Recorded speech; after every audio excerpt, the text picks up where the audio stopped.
My name is Yuji UESUGI. I'm from Tokyo. How many of you have heard the island called Mindanao? Oh, just the two. Okay.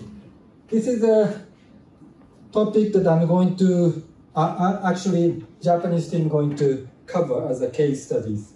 And I would like to share with you some of the overall features of the cases in Mindanao.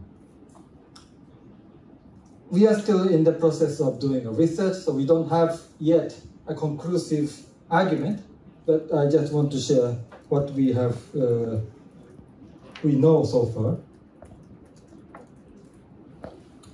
The Philippines in the Southeast Asia, and Mindanao is the southern flank of the island, the Philippines, and the area painted in green, dominantly inhabited by Muslims, while the other places in the Mindanao are inhabited by Christians. Also, from my point of view, they look the same, but they believe in, different, probably spiritual things. And the area under the green has been controlled by so-called Moro Islamic group, Moro Islamic Liberation Front, as well as Moro National Liberation Front. And they are fighting for independence since 1970s.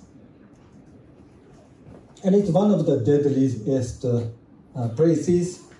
And in 1916s, I think it's one of the most critical area in Asia. Of course, we have Syria and Afghanistan, but after that, Mindanao was one of the crash hotspot spots. Just for the overview, the Mindanao Island itself is 5.5 times bigger than New Caledonia. It's the 19th largest island in the world and second largest next to Luzon in the Philippines. 18 million people live in the Mindanao Island. Not entire Philippines, but just one island. And among 18, 4.4 million people are considered to be Muslims or people who live in the area painted green. And these people are fighting for independence. Just statistics. Mindanao Island originally inhabited by Muslims in the past. But when the Americans colonized, they put a lot of non-Muslims as immigrant workers doing plantations. And after they become independent, after the end of the World War II, the Filipino government continues to keep this immigration policy. So now they feel very upset. There are minorities in the land of their homeland. But one thing I would like to also mention, there are some indigenous people. From my point of view, they're the same people.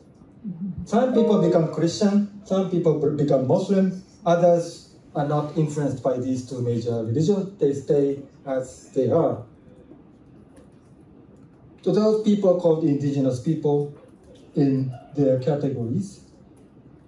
And when we talk about peace agreement, usually we talk about national level. So we have the government of the Philippines, Moro National Liberation Front. And these people are also they are Muslims, but their main argument was not Islamic idea. This is more of the nationalism. We are different, say, ethnic groups than the rest of the Philippines, so we want to be independent. So there are self-determination argument. They made a peace agreement in 1976. Interestingly, with the mediation offered by Libya, the Gaddafi, Colonel Gaddafi was the major mediator at that time. Although he was killed, but at that time he played a major role. However, some groups in the Muslims that we don't agree with this agreement. We want independence. They compromise too much for autonomy. So these group become a separatist group. And they were led by one religious leader, so they call it Moro Islamic Liberation Front. They wanted to emphasize the nationalism or ethnicity of the Moro, but they emphasize they are being a Muslim. And you know that the major Christianity, major religion of the Philippines is the Catholic. They were able to reach an agreement in 2014. They also have to abandon their desires to become independent state. They have to agree with the autonomy. I have many stories to tell, but I don't have enough time, but that's the kind of a background. At the same time, what we don't usually discuss is the subnational level. There are so many challenges in the subnational level. We have MILF levels, we have MNLF levels. They are not getting along well. And they thought in the past they have made a peace agreement and they formed their autonomous government, and the government officials are from their group. But the Filipino government reached a new peace agreement, so they are going to make a new government, but this will be dominated by this, and they are fighting over the power. And at the same time, in the Philippines, there are a lot of local politicians, because as you may remember, 70% of the population are Christians, and some of them are Muslims, some of them are not Muslims. But even among the area controlled by Muslims, these are the levels, but there are Muslims who collaborated with the central government. And they have own private armies. If you go to the Starbucks in the Philippines or banks in the Philippines, everybody carries machine guns. So it's very difficult. And then when I was there was a kind of elections, and one political party just assassinated 150 supporters, including the candidate of his political opposition. So although they have made a peace agreement at the national level, the sub-national level, there are lots of gangsters, violence is everywhere, these kind of a situation. At the community levels, they also have indigenous people who don't belong to these categories, as well as they feel they are most marginalized population in the community. When we talk about peace agreement, we only talk about two major actors, government and the rebels, and they are always marginalized. And we do have a bunch of Christian population in the community. And Christians also feel afraid. Initially, when they become autonomy, do we have to lose by Islamic law? What happens to their destinies? And these things, they feel that they are usually felt that they are also marginalized, because government only talks to Muslims. Christian felt, although they are majority, their voice is not well heard. And you go to this further down to the grassroots level, there are so many tribes. And actually in the Muslim communities, some tribes belong to Moro Islamic Liberation Front, some tribes belong to Moro National Liberation Front, and some of them do not belong to any of these rebel forces. And sometimes it's very funny. Your cousins belong to this, but you belong to this, and then your brother is actually this. So it's very complex situations. And peace agreement or the referendums do not deal with these complexities. So although at the national level, it seems like people are shaking hands, but in the subnational and community and tribal level, there are still a lot of tension exists. I just want to give you a little bit of story about peace agreement. As I said, the first peace agreement was made and autonomous region was created. But then there was a splinter group and war continued. So the government renegotiated with the new splinter group, and they created a peace agreement, and they have agreed to come up with the new autonomous regions. Something supposed to be more autonomous, but in reality, it's not that much different. And in 2019, they have decided, okay, you have an option to stay in the Philippines. Actually, everybody stay in the Philippines, but you have an option to join this autonomous region, or you stay away from these autonomous regions.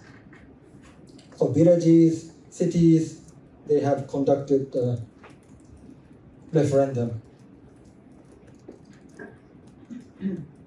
Of course, 89% of people said, yes, we want to join this autonomous region.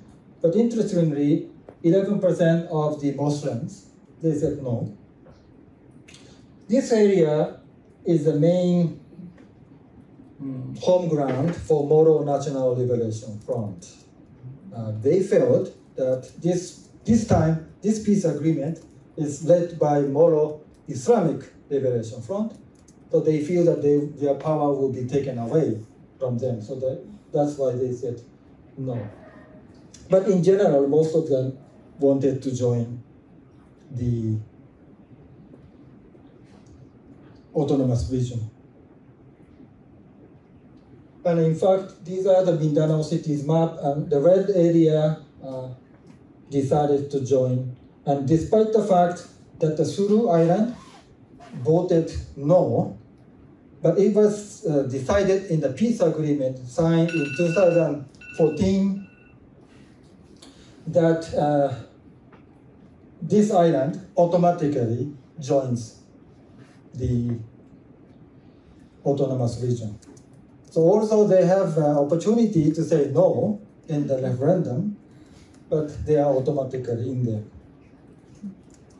And some of the areas is highly complex. In one district, some villages belong to autonomous region, while other villages do not join due to the result of the referendum. Okay, my time is running out. What I would like to highlight is the challenges of power sharing, not necessarily at the national level, but more in the sub-national levels. And most of the time, ordinary people faces the challenges of violence, killings, insecurity, not because of the major fight between the government forces and the rebel force, but because of many of the different armed groups fighting for their own interest, and that is not the kind of a focus of the main peace agreement. And that's one of the, I think, challenges that we have to face in the case of Mindanao. So this is just to illustrate the top national level peace agreements are made, but we have these local challenges. On top of that, we have a terrorist group called Abu Sayyaf in some island. Some people, fishermen, are caught, and they were actually Indonesian fishermen was caught by the Abu Sayyaf, and then they were seeking ransom. And actually, my friend of mine went into this area and to negotiate it with Abu Sayyaf, the relief of the Indonesian fishermen. He died because of the pressure he has to face with negotiation with the terrorists, but thankfully, Indonesian fishermen were released. And we also have the influence of ISS because of some of the Muslim groups who belong to this. No, we need to continue to fight for independence.